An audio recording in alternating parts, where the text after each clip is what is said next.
दोस्तों फाइल, इतना important file कैसे गायब हो सकता है? आखिर क्या देश से कुछ बहुत बड़ी चीज छुपाई जा रही है? जो देश को जानना चाहिए वो देश को नहीं बताया जाए, इसके लिए पूरा का पूरा फाइल ही गायब कर दिया है क्या? दोस्तों 3 बड़ी खबर आपको दिखाऊंगी और तीनों बड़ी ही खबर आप सुनेंगे तो चौंक जाएंगे कि हो क्या रहा है भैया। इतना इंपॉर्टेंट दस्तावेज जो चुनाव आयोग की जिम्मेदारी है, उस जिम्मेदारी को गायब होने का नाम दे दिया गया है। दरअसल ऐसा आरोप वरिष्ठ पत्रकार रवीश कुमार के जरिए लगाया गया है। आगे आपको यह भी जानकारी दूंगी दोस्तों कि एनडीए की हालत क्या हो गई है। एक ऐसा सर्वे, एक ऐसा रिपोर्ट निकलकर सामने आया है जिसमें मोदी सरकार की पूरी नींव हिलाकर रख दी गई है। मोदी का मैजिक खत्म हो गया है। वहीं तीसरी बड़ी खबर आपको यह भी बताऊंगी कि राहुल गांधी ने कमर कस लिया है। कमर के साथ साथ मुराठा भी सर पर बांध लिया है। वो तमाम तस्वीरें, वो तमाम खबरें एक एक करके आपको रखूंगी, लेकिन सबसे पहले फाइल गायब होने की बात, जानकारी जो निकलकर सामने आई है, उस जानकारी को जरा आप भी जानिए और समझिए कि चुनाव आयोग पहले सीसीटीवी फुटेज देने से मना कर रहा था कि भैया सीसीटीवी फुटेज नहीं दे सकते हैं, लेकिन अब, जी हाँ, अब जो है चुनाव आयोग ने फाइल देने से भी मनाही कर दी है। चुनाव आयोग कह रहा है कि उनके पास कोई फाइल ही नहीं है। दरअसल दोस्तों रवीश कुमार ने सोशल मीडिया पर ट्वीट करते हुए क्या कुछ लिखा है वो मैं आपके सामने रखना चाहती हूँ। रवीश कुमार का ये ट्वीट इस वक्त सोशल मीडिया पर आग की तरह वायरल हो रहा है। दरअसल दोस्तों रवीश कुमार ने एसआईआर की फाइल को लेकर बड़ा खुलासा किया है कि क्या एसआईआर की फाइल ही नहीं है? ऐसा कैसे हो सकता है? चुनाव आयोग फंस गया है। जी हाँ, जिस चुनाव आयोग से बार बार सबूत मांगे जा रहे हैं, सीसीटीवी फुटेज मांगे जा रहे हैं, फाइल मांगा जा रहा है, दस्तावेज मांगा जा रहा है, वो फाइल, वो दस्तावेज जो है चुनाव आयोग के पास है ही नहीं, फाइल ही नहीं है। क्यों भाई? इतनी बड़ी जानकारी, देश की जानकारी, इस देश के आवाम की जानकारी, वो गायब कैसे हो सकता है दोस्तों? ऐसा पॉसिबल है क्या? क्या वाकई चुनाव आयोग के पास कुछ भी जिहाद दिखाने को नहीं है? जो चीज देखना चाहिए था, समझना चाहिए इस देश के लोगों को, वो है ही नहीं। इस बात को लेकर दोस्तों चुनाव आयोग, जी हाँ, एसआईआर की फाइल ही नहीं है, ऐसा कैसे हो सकता है? चुनाव आयोग फंस गया है। इस खबर पर मिसलीडिंग का ठप्पा भी नहीं लग सकता है कि फाइल नहीं होने की बात गलत है।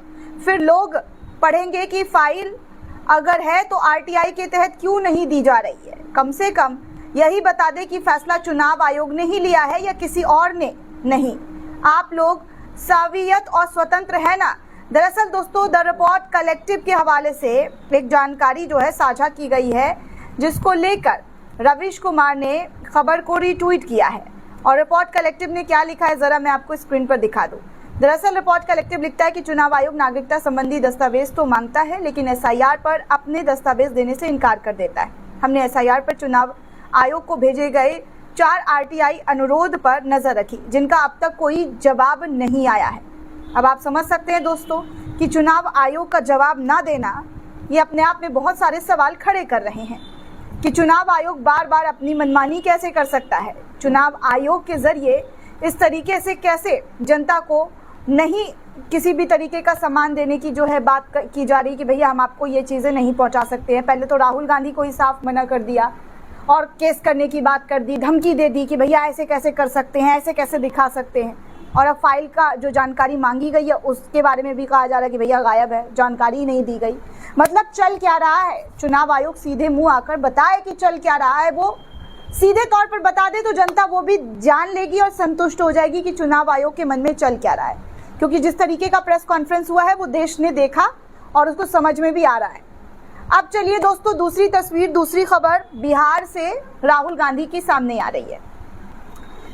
आप देखिए कि राहुल गांधी ने कैसे कमर जो है भारतीय जनता पार्टी और चुनाव आयोग को लेकर कस लिया है, और इसकी ताज़ा तरीन तस्वीर आपके सामने है। देखिए कि कैसे राहुल गांधी ने मुरैठा बांधते हुए भारतीय जनता पार्टी को एक बार फिर से ललकार दिया है।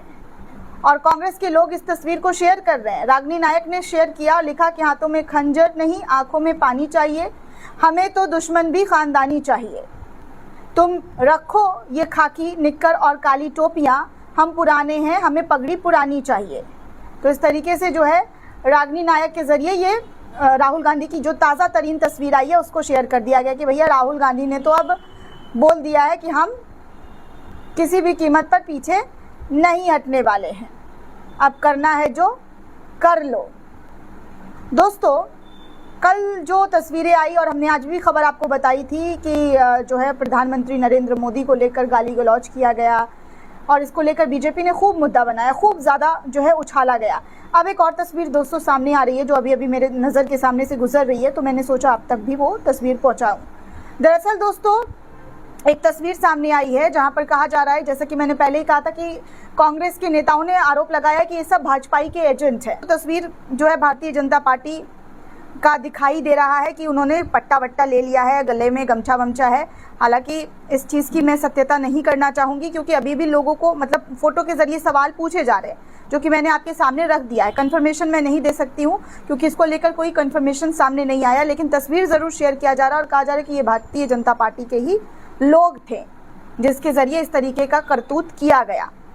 आगे दोस्तों कुछ और खबर, कुछ और ऐसे रिपोर्ट सामने आई है, सर्वे सामने आए हैं जिसमें एनडीए की सीट बहुत बुरी तरीके से गिर रही है और आज चुनाव हो तो बीजेपी अपने दम पर बहुमत नहीं ला सकती है। ये भी एक बड़ा मुद्दा है दोस्तों। गोदी मीडिया में तो अलग कहानी चल रहा है, लेकिन एक ऐसी कहानी, एक ऐसी तस्वीर दोस्तों देश के सामने आ गई है जिसको लेकर आप लोगों को बता दूं कि क्या और किस तरीके की चीज़ें हैं। दरअसल दोस्तों इंडिया टुडे सी वोटर ने 1 जुलाई से 14 अगस्त 2025 के बीच mood of the nation survey में देश की राजनीति की सोच बताई है, जिसमें 2,06,826 लोगों की राय शामिल की गई है। इस सर्वे के अनुसार अगर आज लोकसभा चुनाव हो तो राष्ट्रीय जनतांत्रिक गठबंधन को 324 सीटें और कांग्रेस के नेतृत्व वाले इंडिया ब्लॉक को 208 सीट मिलने का अनुमान बताया जा रहा है। ये सर्वे 2024 के लोकसभा चुनाव नतीजे से तुलना करने पर कई महत्वपूर्ण बातों को बताता है। सर्वे के अनुसार एनडीए को 324 सीटें मिलने का अनुमान है। एनडीए जो 2024 के लोकसभा चुनाव में प्राप्त 293 सीटों से काफी अधिक है। ये एनडीए के लिए एक मजबूत प्रदर्शन बताता है। हालांकि फरवरी 2025 के सर्वे में एनडीए को 343 सीटें मिलने का अनुमान था, जो अब 19 सीटों की कमी दिख रही है। यही कमी एनडीए के लिए एक चेतावनी हो सकती है, जिसकी वजह से उसकी लोकप्रियता में कमी लगातार घट रही है। सर्वे में कहा जा रहा है कि बीजेपी को 260 मिलने का अनुमान है, जो 2024 में प्राप्त 240 सीटों से मामूली बेहतर बताया जा रहा है, लेकिन बहुमत के लिए आवश्यक 272 सीटें से अभी भी बीजेपी पीछे चल रही है। ये बताता है कि बीजेपी को अभी भी अपने सहयोगी दलों पर निर्भर जो है रहना पड़ेगा। फरवरी 2025 के सर्वे में बीजेपी को 281 सीटें मिलने का अनुमान लगाया गया था, जो अब 21 सीटों की कमी बता रहा है। यही कमी बीजेपी के लिए एक आंतरिक चुनौती है, खासकर जब वो वोट चोरी जैसे विपक्ष के आरोपों का सामना कर रही है। एनडीए की बढ़त के बावजूद बीजेपी का बहुमत से पीछे रहना बताता है कि उनकी व्यक्तिगत लोकप्रियता में कुछ कमी आई है। ये शायद क्षेत्रीय मुद्दा, आर्थिक चिंता या विपक्ष के आक्रामक प्रचार का नतीजा हो सकता है। एनडीए की सफलता सहयोगी दलों की ताकत पर निर्भर करती है, जो गठबंधन की स्थिरता पर सवाल उठाता है।